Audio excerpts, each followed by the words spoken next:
እርሱ ለኢትዮጵያን ተራ ዘፋኝ አይደለም።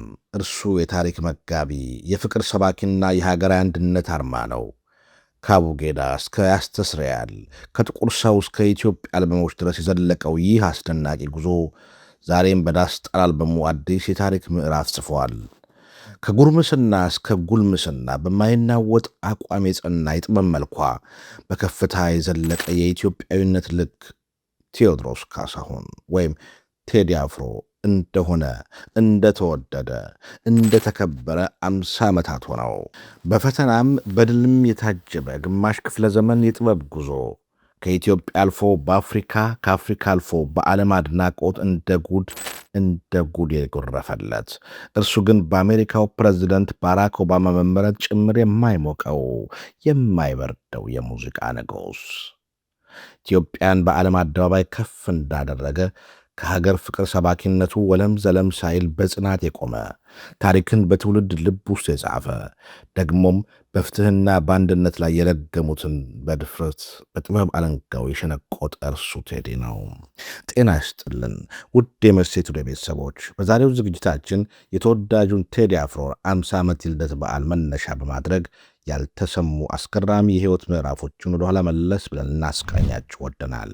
ለደቂቃዎች አብራችሁን ቆዩ። ይህ መሴቱ ዴይ ነው።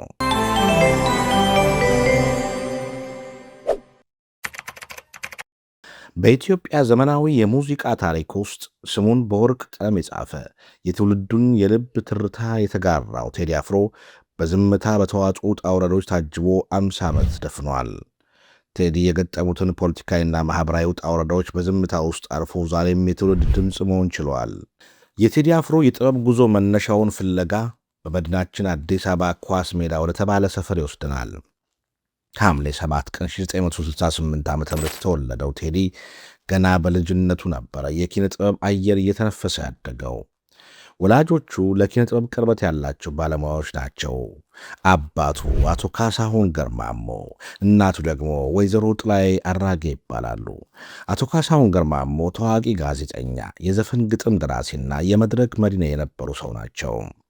ቴዲ ለአባቱ ሙዚቃ ሕይወቴ የተሰኘው ዘፈኑን መታሰቢያ አድርጎ ሰርቶላቸዋል። እናቱ ወይዘሮ ጥላይ ደግሞ ፕሮፌሽናል ዳንሰኛ ናቸው።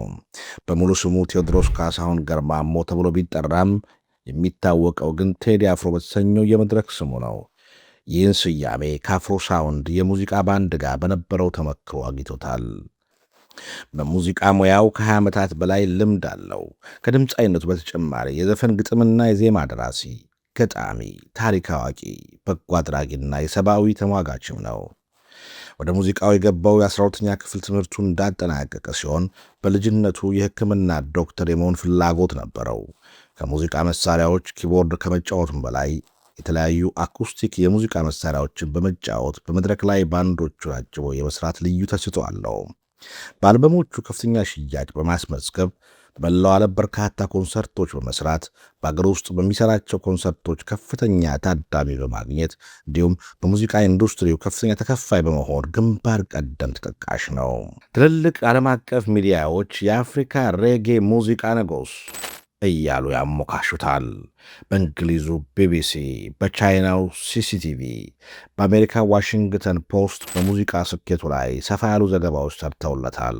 በአፍሪካ በተለይ በምስራቅ አፍሪካ ተጽዕኖ ፈጣሪነቱና በሬጌ ሙዚቃ ስልት ምርጥ ሥራዎች ካሏቸው ሙዚቀኞች ተርታ ይሰለፋል። ብላቴናው ቴዲ ወደ ሙዚቃው ዓለም ብቅ ሲል የኢትዮጵያ ሙዚቃ አዲስ አቅጣጫ እንደሚይዝ ማንም አልጠረጠረም ነበረ።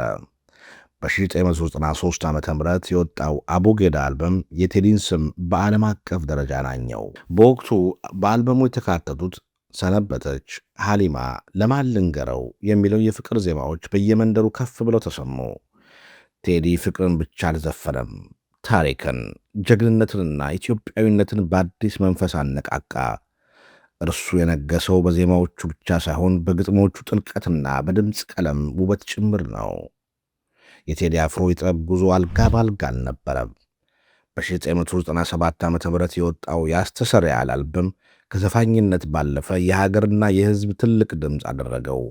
ያን ጊዜ የነበረውን ማኅበራዊና ፖለቲካዊ ውጥረት በሙዚቃ የገለጠበት፣ አንድነትና ይቅርታን የሰበከበት አልበም በኢትዮጵያ የሙዚቃ ታሪክ ከፍተኛ ተጽዕኖ ከፈጠሩ ሥራዎች ቀዳሚ ሆነ። ይሁን እንጂ ይህ ሥራው በመንግሥት ባለሥልጣናት ዘንድ እንደ ስጋት እንዲታይ ያደረገው። ቴዲ በጥበብ ጉዞ በርካታ ፈተናዎችን አልፈዋል። ከእስር ቤት ቆይታ ጀምሮ የኮንሰርቶቹ መከልከልና በመንግሥት የመገናኛ ብዙሃን እገዳዎች መጣል ድረስ ከባድ ጫናዎች ደርሰውበታል። ነገር ግን በእያንዳንዱ ፈተና ውስጥ ሲያልፍ ይበልጥን እየተወደደ፣ በሕዝቡ ልብ ውስጥ ያለው ስፍራም ይበልጥ እየጠነከረ መጣ። ይህ የሆነበት ምክንያት ቴዲ ሁልጊዜም ከራሱ ይልቅ ከሕዝብ ጎን መቆምን ምርጫው ስላደረገ ነው። የቴዲ አፍሮ ፈተና በፖለቲካ ጫናዎች ብቻ የተገደበ አይደለም። እርሱ የሀገር ታሪክንና የጀግኖችን ውለታ በዜማ በማስቀጠል ትልቅ ራዩ ጎራ የለየ የተቃውሞ ወጀብም አጋጥሞታል። ቴዲ የኢትዮጵያን ባንዲራና የማንነት አርማዎችን ከፍ አድርጎ ሲዘምር የፖለቲካ ቡድኖችና የብሔር ፖለቲከኞች በተደጋጋሚ ጥቃት ሊሰነዝሩበት ቢሞክሩም የሕዝቡ ፍቅር ግን እንደ ጋሻ ከለላ ሆኖታል። ጥቁር ሰው የተሰኘው አልበሙ የአድዋን ድልና የአፄ ምኒልክ ጀግንነት በኢትዮጵያ ልብ ውስጥ እንደገና እንዲቀጣጠል አድርጓል።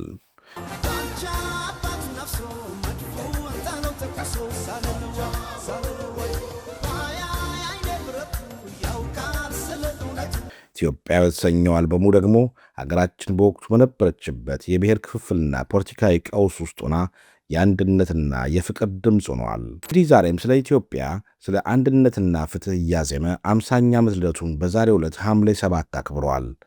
50ኛ ዓመቱን ያከበረው ከኢትዮጵያ አልፎ በዓለም ክብረ ወሰኖችን የሰበረውን አዲሱን ዳስጣል የተሰኘው አልበሙን ለአድማጭ ባደረሰ ማግስት ነው። አስታልቤ ለውስጥ ያዘለቅሶ ሰው አይችል ደርሶ አዲሱ አልበም በወጣ በጥቂት ቀናት ውስጥ ብቻ በሀገር ውስጥና በዓለም አቀፍ ደረጃ ታይቶ የማይታወቅ ታሪክ ሪከርድ ሰብሯል። በአፍሪካ ደረጃ በዩቲዩብ እና በተለያዩ የሙዚቃ መተግበሪያዎች ላይ በአጭር ጊዜ ውስጥ በሚሊዮኖች የሚቆጠር እይታና አድናቆት በማግኘት ቀዳሚ መሆን ችለዋል። በአልበሙ ውስጥ የተካተቱት ግጥሞች ጥልቀት ቴዲ በጥበቡ ላይ ምን ያህል እንደረቀቀ ዳግም አስመስክረዋል። የቴዲ ዘፈኖች ሁልጊዜም ከፖለቲካ በላይ መሆናቸውን የግጥሞቹን አጠቃላይ ይዘቶች በጥልቀት መመዘን ይጠይቃል። በዳስጣል አልበሙም በፖለቲካዊ ሙግቱ ብቻ ሳይሆን ሰላምን፣ አንድነትንና የሰው ልጅ ክብር ከፍ በማድረጉ በሚሊዮኖች ልብ ውስጥ ሰርጾ መግባት ችለዋል። የቴዲ አፍሮ ከአድናቂዎቹ ባሻገር በሕዝብ ዘንድ ልዩ ፍቅር አለው። የ50ኛ ዓመት የልደት በዓሉን አስመልክቶ ከየአቅጣጫው የጎረፉ መልእክቶች ቴዲ አፍሮ የኢትዮጵያ ብሔራዊ ስሜት መጠበቂያ ምሰሶ አስብሎታል። ብዙዎቹ ቴዲን ሲገልጹት በመከራ ጊዜ የሚያጽናናን፣ በደስታ ጊዜ አብሮን የሚደሰት የጥበብ ልጃችን ነው ይላሉ። በእርግጥም ቴዲ ላለፉት 25 ዓመታት በእያንዳንዱ ኢትዮጵያዊ ቤት ውስጥ ሳይጋበዝ የገባ፣ በሰርግም በድግስም በድልም በብሶትም አብሮ የዘለቀ ድምፅ ነው። ከትላንት እስከ ዛሬ የታየ እውነት ጊዜያትና መንግስታት ቢቀያየሩም በሕዝብ ልብ ውስጥ የሰረጸው የቴዲ መንግስት ግን ፈጽሞ የማይናወጥ መሆኑን ነው። ቴዲ አፍሮ በኪነ ጥበብ ጉዞ ውስጥ ትልቅ ተጽዕኖ የፈጠረው የእርሱ ሥራዎች ዘመናዊ ሽሬ መሆናቸው ነው። ከ20 ዓመታት በፊት የዘፈናቸው ዘፈኖች ዛሬም ድረስ አዲስ ሆነው ይደመጣሉ።